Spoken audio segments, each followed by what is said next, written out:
처음으로 의무실정으로부터 네, 주사자 사용했다라고 하는 증언을 끌어내셨죠. 그죠? 예, 그렇습니다. 네, 굉장히 자랑스러운 표정을 하고 계십니다.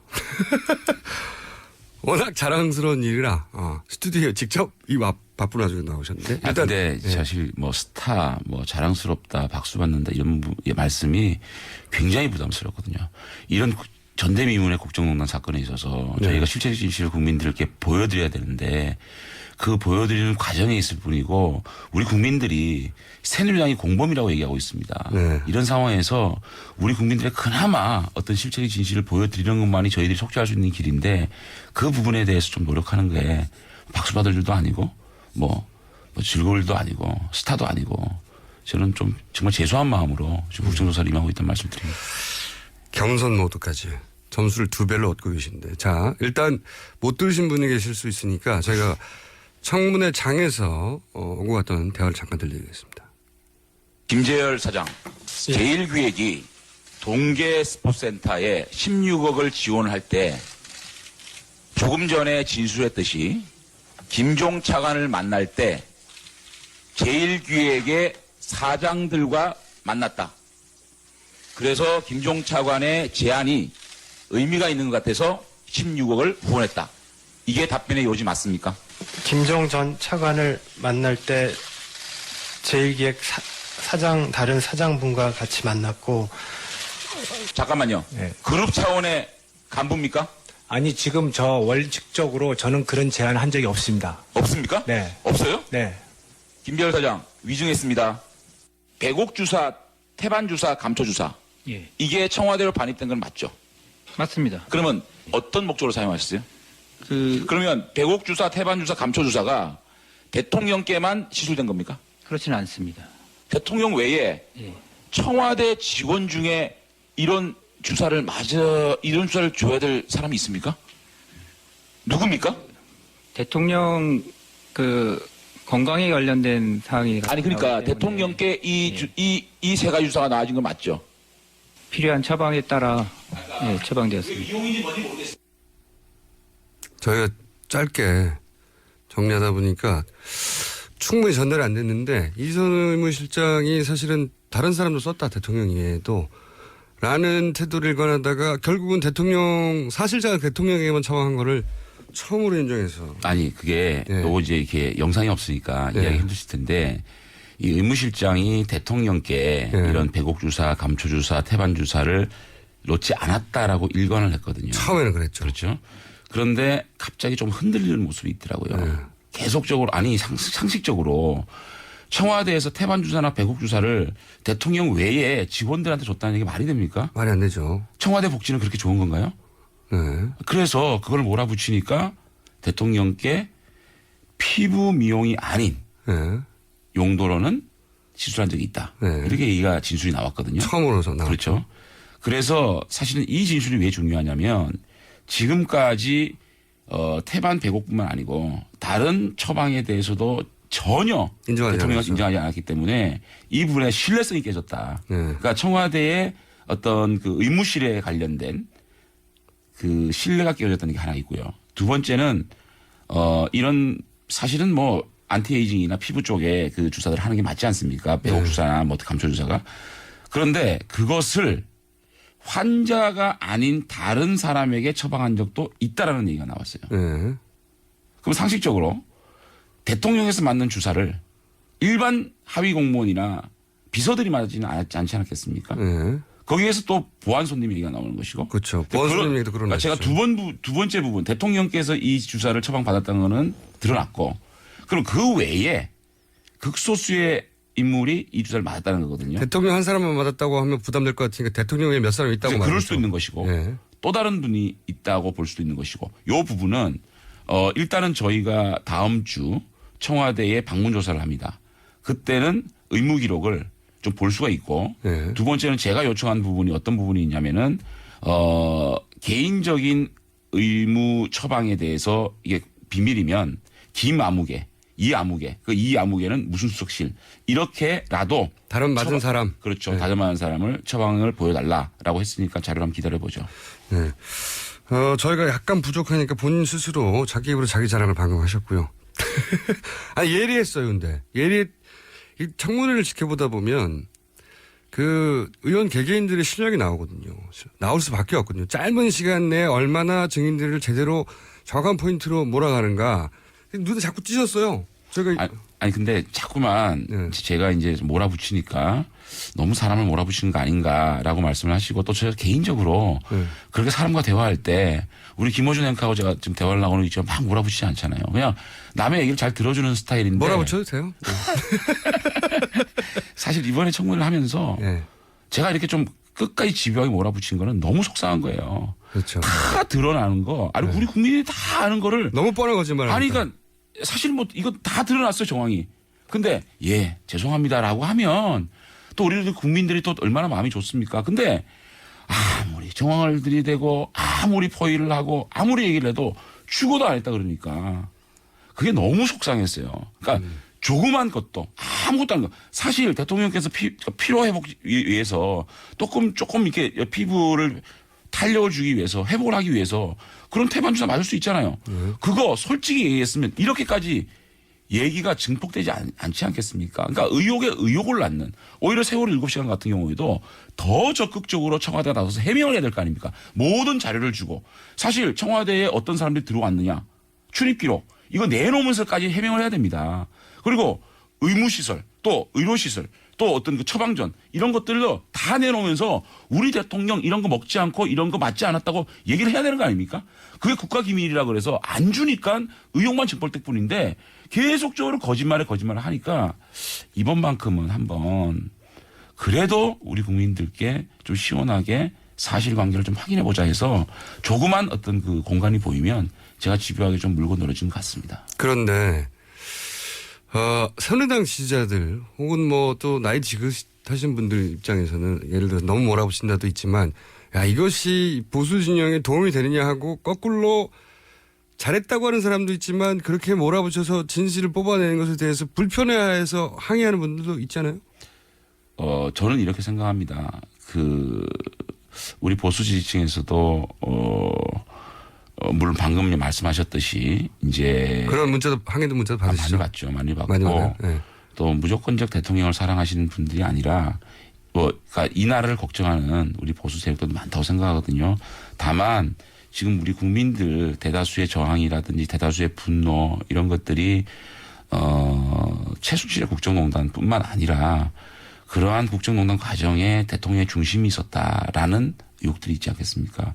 이 부분에 있어서는 제가 이렇게 실제 진실을 파악해야 된다는 얘기는 정말 다시는 대한민국의 이러한 불행은 없어야 되지 않겠습니까? 이러한 불행이 없고 반성하고 속죄하는 길은 진실이거든요. 진실이 나오지 않으면 또 반복됩니다. 이것이 은폐되고 묻혔을 경우에 또 이런 일이 반복되거든요. 정말 이번을 통해서 이런 일만큼은 정말 사인에게 정말 국민으로부터 이양받은 신성한 권력을 이렇게 사인에게 줘버리고 그 사인은 그 실세들하고 어울려서 치부하고 농단하고 또 그 딸에게 전대미문의 특혜를 주고 그래서 기업과 정부와 대한민국의 최고의 사학들이 들썩대는 이런 나라 다시는 보지 말아야 될 거 아닙니까? 그래서 제가 이렇게 하고 있는 겁니다. 제가 장전 의원님을 눈앞에서 인터뷰하는 건 처음인데 제가 쭉 지켜보면서 이건 꼭 정치를 해야 되는 분이 맞는 것 같다 생각한 게 지금 이 짧은 1분 동안 눈을 감고 격정적으로 손짓을 하며 저 혼자 있는데 맞은편에 이분은 꼭 정치를 하셔야 되는 분이 맞다. 저를 설득하기 위해서 표정 왜 그러세요? 손짓 눈을 감았다가 떴다가 이분 꼭 정치하실 분인 것 같고요. 잘 어울리시는 것 같아요. 근데 또 그 직전에 표창원 의원과 사대 대전이 한 번 있었습니까? 사대 예, 대전. 맞아요. 그때는 또 정반대로 공격 좀 많이 받으셨죠. 저희가 잠깐 모르시는 분을 위해서 컷을 하나 준비했어요. 예의가 먼저 차리세요. 오케이. 어떤 면에 상관해놓고 봅시다. 할 짓을 해야지 말이야. 뭐? 장재원. 왜 표창원? 이리 와봐. 할지? 아니, 자, 의원님. 야. 장인비 이러면 안 돼. 빨리. 경찰이다. 자, 경찰이야? 그래. 자, 우리, 새누리당 의원님도 좀 듣고 가시지. 왜 나가시오? 아니, 왜 그렇게 오버하시는 거예요, 도대체? 듣고 가시지, 듣고. 자, 여기 직전까지는 장재현 의원님 화이팅입니다. 장재현 의원님 국조 보고 감사했어요. 정말 고맙습니다. 속이 시원합니다. 이런 문자가 오다가 이 커트가 나갔네요, 이제. 정말로 제가 국민 여러분께 다시 한번 죄송하다는 말씀을 드립니다. 우리 국민들께서 국회를 바라보면서 막말과 고성이 오가는 것에 대해서 가장 싫어하는데 그날 제가 조금 격앙된 감정을 조절하지 못하고 이런 모습을 보이고 조금 고성이 되고 또 정말 그 국민들께 죄송한 말씀 드립니다만 저는 사실은 그때 왜 이렇게 격앙된 감정이었냐면 표창원 의원의 그런 행동이 아직까지 저는 납득이 안 됩니다. 용납이 안 됩니다. 왜 제가 네. 저의 정치적 소신이나 양심이 표창원 의원의 잣대로 표창원의 분류로 그렇게 재단되어지고 보여져야 되는 데 대해서 저는 그 부분에 대해서는 아직까지 용서할 수가 없습니다. 왜? 저는 최순실 농단 사태가 벌어지고 난 다음에 가장 먼저 선명하게 언론에 제 이름을 대고 공개적으로 탄핵 부분을 선명하게 말한 사람입니다. 그런데 제가 박근혜 대통령의 눈치를 보고 있는 사람으로 분류되어 있었습니다. 이것은 그리고 제가 표창원 의원한테 가서 의원님 저는 그렇지 않거든요. 그 페이스북에서 좀 바꿔주실래요? 라고 얘기할 이유도 없는 겁니다. 표창원 의원의 페이스북이 왜 제가 그 페이스북에다 대고 제 정치적 소신과 양심을 얘기해야 됩니까? 그 잣대로 그게 무슨 잣대인지 모르겠습니다. 자기 잣대로 왜 동료 의원 똑같은 권한을 가진 한 표를 가지고 있는 동료 의원을 자기의 잣대로 평가하고 분류를 하냐고요. 그 부분에서 전 절대로 용납할 수 없기 때문에 알겠습니다. 저희가 그 감정을 표현하고 또 그렇게 격하게 나온 거는 정말 국민에게 죄송하고 앞으로 그렇지 않겠다 말씀을 드리지만 표창원 의원이 잘못했다는 부분에 대해서는 저는 아직까지 저는 강력하게 얘기를 하는 겁니다. 이 부분은 저희가 또 표창원 의원한테 요 빌미로 또 인터뷰 한번 해야 되겠네요. 예. 네. 자, 그건 그렇게 일단락을 하고 방금 이제 탄핵 얘기 하셔가지고 이 걱정이 많아요.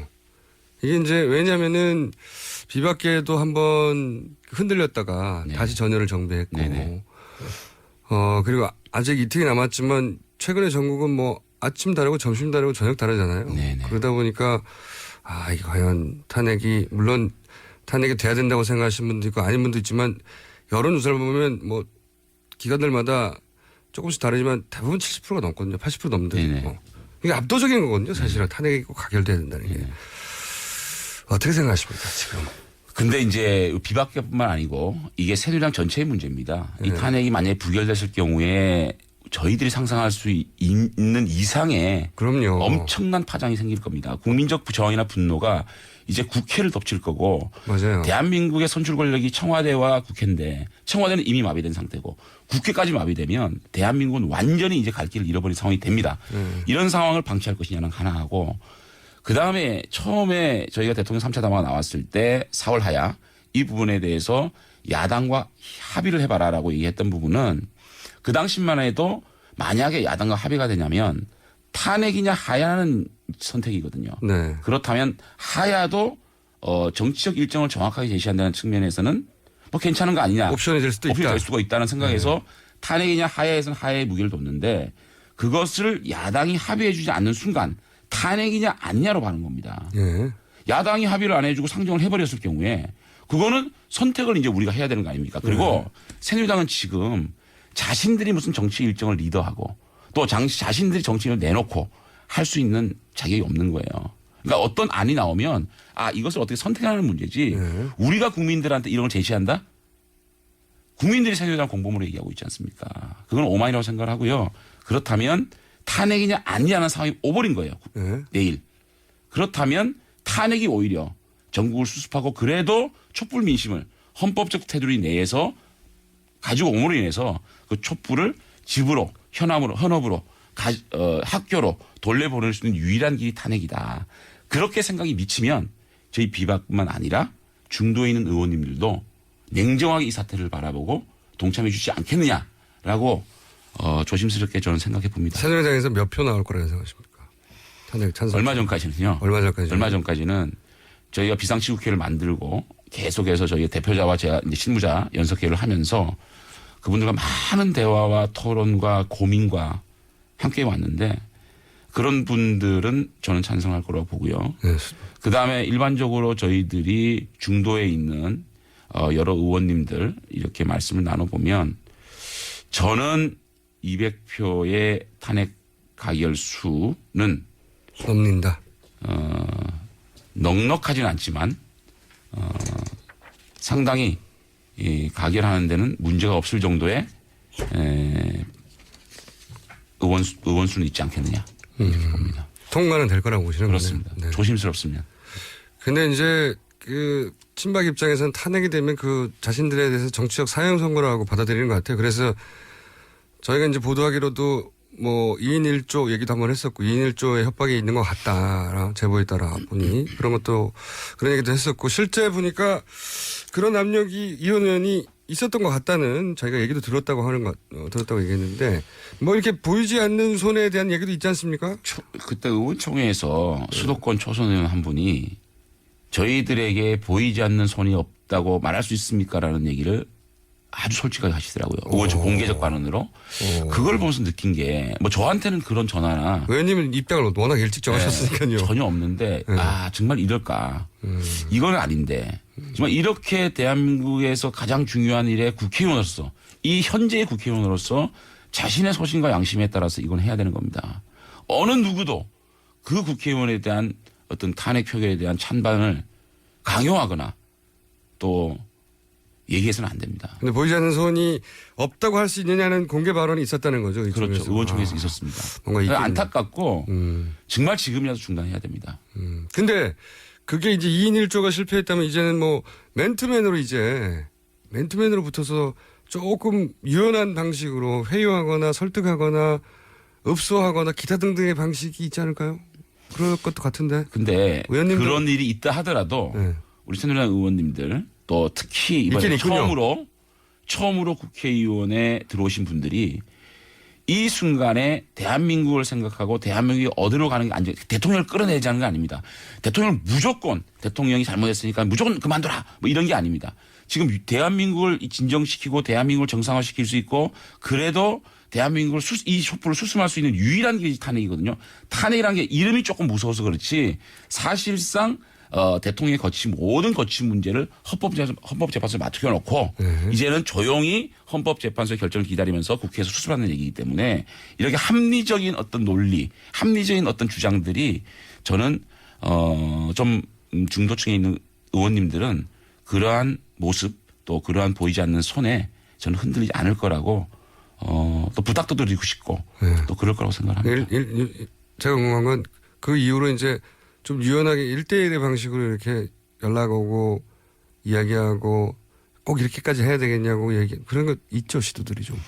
저는 모르겠습니다. 저한테는 그런 전화는 안 오니까요. 네. 그런 얘기 들어보신 적은 없어요? 글쎄요. 있다는 표정인데. 아까 밖에서 얘기하고 좀 다르신 것 같은데. 자, 이런 문자가 하나 왔어요. 아마 이분은 표창원 의원 열성 지지자인가 봐요. 청문회에서 워낙 잘하셔서 표창원 의원 지지자인데도 불구하고 표창원 의원 괴롭힌 거 한번 봐드릴게요. 이거 지지자가 이러기 쉽지 않거든요. 그만큼 잘하신 거예요. 아니요. 근데 표창원 의원 개인의 문제가 아니고요. 네. 저는 이렇게 국회의원의 정치적 소신과 양식을 어떤 한 개인이 재단할 수는 없는 겁니다. 그분이 언론도 아니고. 언론도 전화가 와서 실명 게재를 물어보거든요. 저는 실명 게재를 허락했기 때문에 각종 방송에서 제가 탄핵 찬성자로 나가는 거거든요. 그건 자신이 결정하는 문제지 타인에 의해서 강요받을 부분은 아니라고 생각합니다. 네, 여기 그 부분에서 사실 뭐 그분 어떤 분인지 모르겠는데 저는 그분도 사랑하고요. 고맙고요. 어쨌든 표창원 의원과 개인적으로 친합니다. 늘 방송에서 토론도 같이 했고 해왔는데 이런 부분에 대해서는 표창원 의원하고 뭐 악수도 했고요.